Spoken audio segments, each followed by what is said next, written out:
Hello అండి అందరికీ. నేను వెల్లుల్లి చికెన్ చేయబోతున్నాను. ఇదిగోండి కేజీ చికెన్ కడిగి పెట్టుకున్నది. నీట్గా ఒక 2-3 సార్లు కడిగి కొద్దిగా ఉప్పు వేసుకుని శుభ్రంగా కడిగి పెట్టుకున్న చికెన్ ఇది. Fresh chicken. కేజీ చికెన్కి ఈ వెల్లుల్లిపాయలు 2 రెమ్మలు, అల్లం వెల్లిపాయ ముక్క చిన్నది, అలాగే ధనియాలు కొద్దిగా, ఎండుమిర్చి కొద్దిగా, ఆవాలు కొద్దిగా, ఎండు కొబ్బరి, ఇవన్నీ కూడా మిక్సీ పట్టుకుని పెట్టుకోవాలి. ముందుగా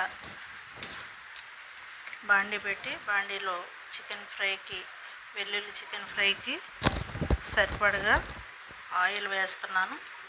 నాన్ వెజ్ కాబట్టి కొద్దిగా ఆయిల్ ఎక్కువే పడుతుంది ప్రతిసారి నాన్ వెజ్ కర్రీస్లో.